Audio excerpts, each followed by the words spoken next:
இந்திரா கிச்சன்லேருந்து இந்திராமா பேசுகிறேன். இன்றைக்கி நம்ம வீட்டில் என்ன ரெசிபினா பொரி இருக்குதுங்க. விநாயகர் சதுர்த்திக்கு வாங்கின பொரி இருக்குது. யூஸ் பண்ணிட்டு மிச்சம் இருக்குது. ஆனால் நல்லா முறன்னு இருந்தால் நல்லா தான் இருக்குது. இதை வச்சு மகாராஷ்டிரா அதாவது மசாலா பொரி எப்படி செய்கிறேன்னு வாங்க பார்க்கலாம். மகாராஷ்டிரா மசாலா பொரி எப்படி செய்கிறேன்னு பார்க்கலாம் வாங்க. அதில் போடுற தூள் அதாவது அதுக்கு ஒரு பொடி தயார் பண்ணணுங்க. அதுக்கு ஒரு கையளவு உடச்சக்கடலை எடுத்துக்கலாம். அப்புறம் ஒரு அரை ஸ்பூன் சர்க்கரை போட்டுக்கலாம்.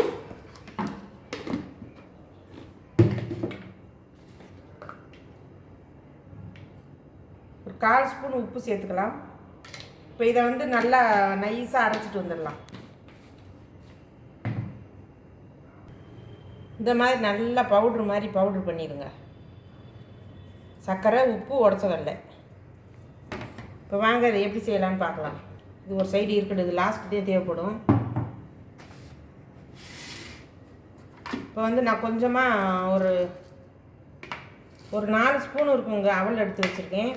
ஒரு 10 கிராம் தான் இருக்கும் காணு, அதை எடுத்து வச்சுருக்கேன். ஒரு கட்டி பூண்டு நசுக்கி வச்சுருக்கேன். ஒரு 4 கத்து கருவேப்பிலை.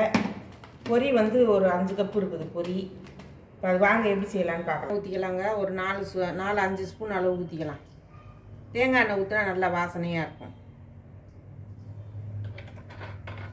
செக்கில் ஆட்டின எண்ணெய், சுத்தமான எண்ணெய்.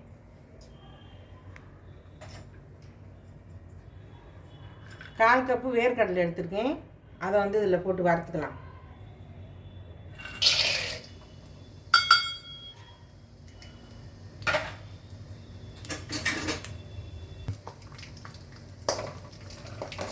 இந்த 1/4 கப்பு வேர்க்கடலை, பச்சை வேர்க்கடலைங்க, வறுக்காத வேர்க்கடலை தான் இது.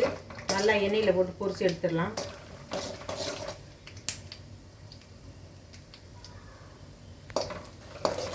இப்போ நல்லா வறுபட்டுருச்சுங்க. இதை எடுத்துக்கலாம் வேறு பாத்திரத்தில். கருகாமல் சிம்மில் வச்சு நல்லா வறுத்துக்கோங்க.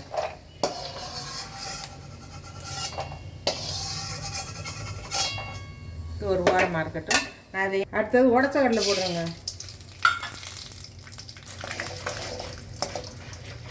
உடச்சக்கடலையும் 1/4 கப்பு.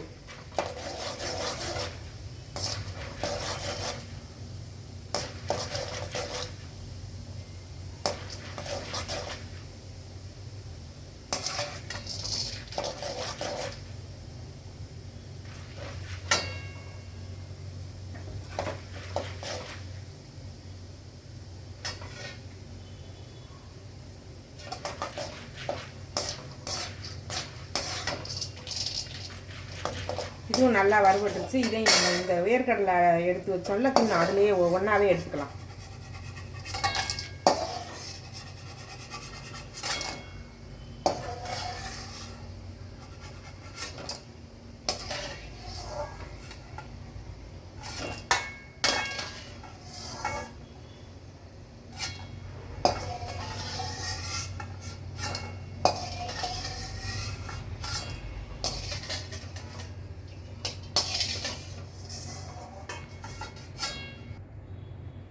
அடுத்தது கான் போட்டு பொரிச்சு எடுத்துக்கலாங்க.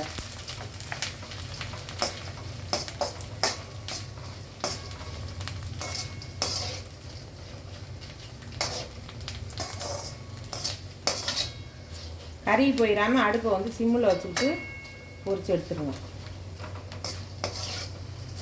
எண்ணெய் இந்த 4-5 ஸ்பூன் எண்ணெயே போதுங்க. நம்ம கொஞ்சம் தானே வறுக்கிறோம். இதுவும் நல்லா வறுபட்டுச்சு. இதையும் நம்ம இதுலேயே அள்ளிக்கலாம்.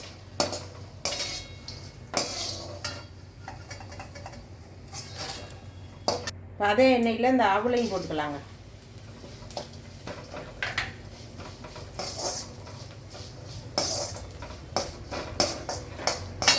இந்த மாதிரி ஒரு மசாலா பொரி செஞ்சு சாப்பிட்டு பாருங்கள். சூப்பராக இருக்கும். பசங்களுக்கு நல்லா ஈவினிங் நேரத்தில் ஸ்கூல் விட்டு வந்தோடனே செஞ்சு கொடுங்க. ஏன்னா நம்ம வீட்டில் பொரியெல்லாம் விநாயகர் சதுர்த்தி, ஆயுத பூஜையெல்லாம் வருது இல்லைங்களா. விநாயகர் சதுர்த்தி முடிஞ்சிடுச்சு. இனிமேல் தான் ஆயுத பூஜை வரும். அப்போல்லாம் நிறைய பொரி கிடைக்கும். அதெல்லாம் வேஸ்ட் பண்ணிடாமல் இந்த மாதிரி செஞ்சு பிள்ளைங்களுக்கு கொடுங்க. இதுவும் நல்லா வறுபட்டுச்சு. இதையும் எடுத்துக்கலாம்.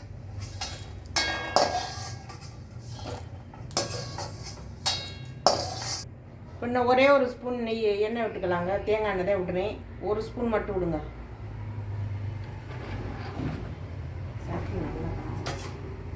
இப்போ இந்த பூண்டு எடுத்து வச்சுருக்கோம்ல, அதை வந்து இதில் போட்டு வறுத்துடலாம்.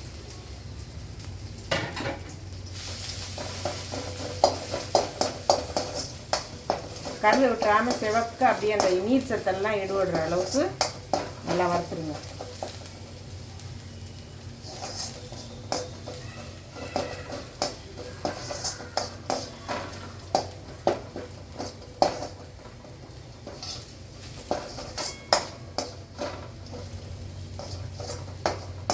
வறுபட்டுச்சு, அதையும் வந்து இதோடு சேர்த்துடலாம்.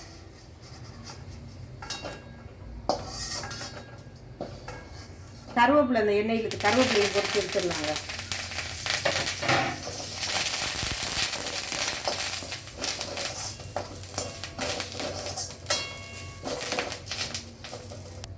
கருவேப்பிலையும் நல்லா மொரன்னு வறுபட்டுருச்சு. அதையும் இந்த நம்ம வேர்க்கடலை இதெல்லாம் வறுத்து வச்சுருக்கோம்ல, அதில் சேர்த்துடலாம்.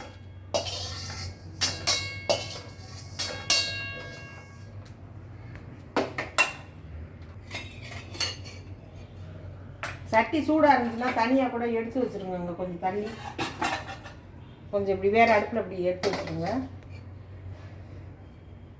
கொஞ்சம் சூடு ஆற விட்டு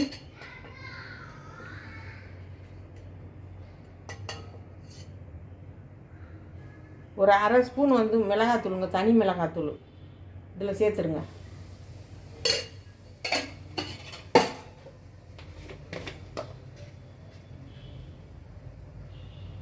கொஞ்சமாக வந்து ஒரு 1/4 ஸ்பூன் வந்து 1/4 ஸ்பூனோட ஒரு 4 சிட்டிக்கு அளவு மஞ்சத்தூள்,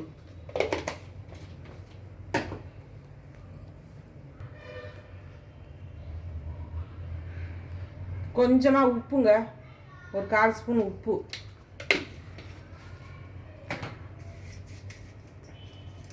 நான் இந்த அடுப்பில் வச்சுருக்கேன். இந்த அடுப்பை ஆஃப் பண்ணுன்னு சொல்லாங்க, கொஞ்சம் வச்சு அதில் இது பண்ணணும், கிளறணும். அதுக்காகத்தான். இப்போ ஒரு 1/4 ஸ்பூன் வந்து பெருங்காயத்தூள். அவ்வளோதாங்க. இந்த மசாலையை வந்து நம்ம வந்து இப்படியே லைட்டாக கிண்டி விட்டுக்கலாம்.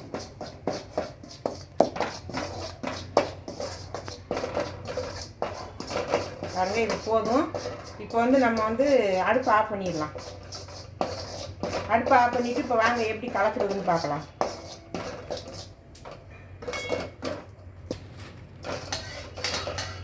இந்த பொரியெல்லாம் அதில் சேர்த்துடலாங்க. பொரி வந்து நல்லா மொரன்னு இருக்குது. எல்லாத்தையும் சுத்தம் பண்ணி தான் வச்சுருக்கேன். இதில் சேர்த்துடலாம். ஏன்னா பதத்து போயிருக்குன்னு நான் பிளாஸ்டிக் கவரில் அப்படியே அந்த வாங்கின கவர்லேயே கட்டி வச்சுருக்கேன்.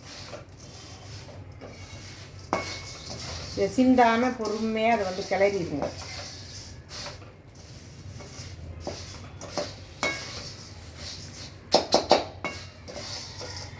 இது ஓரளவுக்கு கிளறியாச்சு. இப்போ வந்து நம்ம எடுத்து வச்சுக்கலாம். எல்லாத்தையும் நம்ம வறுத்து வச்சது எல்லாத்தையும் இதில் சேர்த்துடலாங்க. வேர்க்கடலை, உடச்ச கடலை, அவல், காணு எல்லாத்தையும்.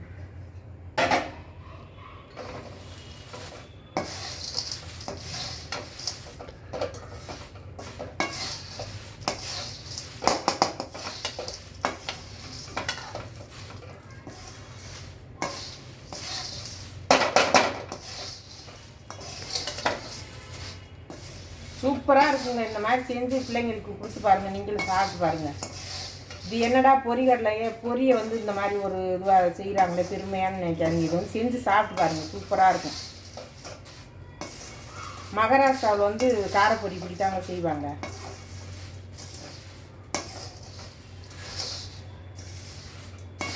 இப்போ வந்து நம்ம அந்த பொடி ஒன்று தயார் பண்ணல, அதை வந்து இப்போ போட்டுக்கலாங்க. இந்த பொடியில் வந்து 2 ஸ்பூன் போட்டுக்கலாம். மீதி இருந்தால் வச்சிடலாம். அப்புறமா இது வச்சோம்னா ஒன்றும் ஆகாது, அப்படியே இருக்கும்.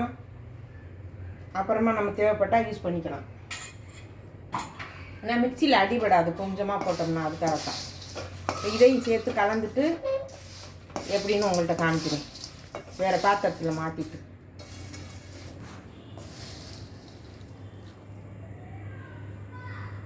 இப்போ பாருங்கள், மகாராஷ்டிரா காரப்பொடி ரெடி ஆயிடுச்சு. காரப்பொடி சூப்பராக இருக்குது பாருங்கள், சாப்பிட்டு பாருங்கள், செம சூப்பராக இருக்கும். அந்த சுவையும் மனமும் அந்த பொடி தாங்க, அது ஒரு வித்தியாசமாக சூப்பராக இருக்குங்க மனம். நீங்கள் செஞ்சு பாருங்கள், செஞ்சு பார்த்துட்டு நீங்கள் சாப்பிட்டு பார்த்துட்டு எனக்கு கமெண்ட் பண்ணுங்கள். கண்டிப்பாக இது எனக்காக நீங்கள் செஞ்சு எல்லோரும் சாப்பிட்டு பார்த்துட்டு எனக்கு கமெண்ட் பண்ணுங்கள். இந்த வீடியோ உங்களுக்கு பிடிச்சிருந்ததுன்னா லைக் பண்ணுங்கள், ஷேர் பண்ணுங்கள், சப்ஸ்கிரைப் பண்ணுங்கள், பெல் பட்டனை கிளிக் பண்ணுங்கள், எனக்கு சப்போர்ட் பண்ணுங்கள். நன்றி, வணக்கம்.